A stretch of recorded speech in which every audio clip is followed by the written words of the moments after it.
খেলা মাইয়া হেতির মিডা মুখে রাশি তেরি আমি যেহেতু নোয়াখাইলা মাইয়া, সো দ্যাটস ওয়াই আর কি নোয়াখাইলা মাইয়া করা। বাট আমি জানি না বরিশাইলা সিঙ্গার মেয়ে আছে নাকি, যদি থাকে তাহলে আমি তাকে সাজেস্ট করে দিব যে তুমি একটা বরিশাইলা মাইয়া বানাও। কাজটা আসলে করেছি খুব হুট করে মাথায় আসা, এবং কাজটা যখন আমাদের মিউজিকটা রেডি হয়ে যায় এবং আমরা মানে যারা এই প্রজেক্টের সঙ্গে জড়িত এবং আমার ফ্যামিলি, আমরা সবাই যখন গানটা শুনলাম, শোনার পরে তখন আমরাই আসলে সত্যি কথা যেটা ভাইব করছিলাম, অ্যান্ড মনে হচ্ছিল যে ওকে ফাইন, মনে হয় ভিন্নধর্মী কিছু একটা হয়ে গেছে। এই কারণেই আসলে আস্তে আস্তে ওই আত্মবিশ্বাসটা জন্মে যে না, এই কাজটা মানুষের ভালো লাগবেই, এবং সেখান থেকে প্ল্যান করলাম যে আমরা মিউজিক ভিডিও করব। হ্যাঁ, যে পরিমাণ আসলে ফিডব্যাক আপনাদের কাছ থেকেও আজকে পেলাম, এবং যেহেতু আজকে গানটা প্রকাশ হয়ে গেছে, আজকে টিজারটা প্রকাশ হওয়ার পর থেকেই আমি খুবই খুবই অসাধারণ ফিডব্যাক পাচ্ছি। সবাই যেই ধরনের শব্দ ব্যবহার করে ফিডব্যাকগুলো দিচ্ছে, লাইক হলিউড ভাইব পাচ্ছে, অনেকে মনে করছে এটা বলিউডের কোনো টিজার, সবাই বলছে যে বাংলাদেশে এরকম একটা কোয়ালিটির টিজার মানে আনবিলিভেবল। এই ধরনের ফিডব্যাক দেখে আসলে সাহসটা এবং আত্মবিশ্বাসটা আরও বেড়ে গিয়েছে, এবং আমার বিশ্বাস যে সবাই কাজটাকে খুব পজিটিভলি নেবে ইনশাল্লাহ।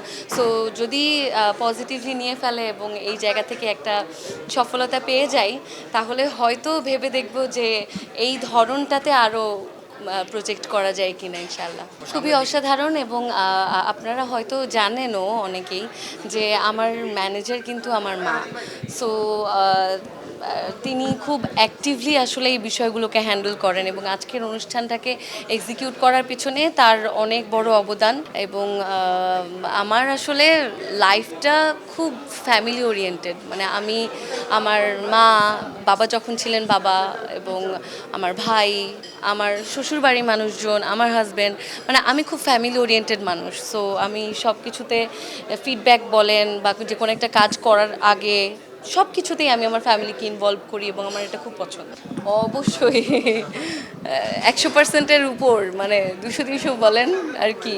মানে আমার জামাইকে নিয়েই আসলে এই পুরো প্রজেক্টটা এক্সিকিউট করা। সো আজকের দিনটা তো খুবই স্পেশাল। এই দিনটাতে ও থাকতে পারেনি, এটা নিয়ে আসলে ওরও খুব মন খারাপ, এবং আমি অবশ্যই তাকে মিস করেছি। কিন্তু কাজ আসলে সবার আগে, কাজ ধর্ম, এবং ও যেমন ওর কাজটাকে রেসপেক্ট করে, আমি আমার কাজটাকে রেসপেক্ট করি, ঠিক একইভাবে আমরা দুজনের কাজটাকে সাপোর্টও করি।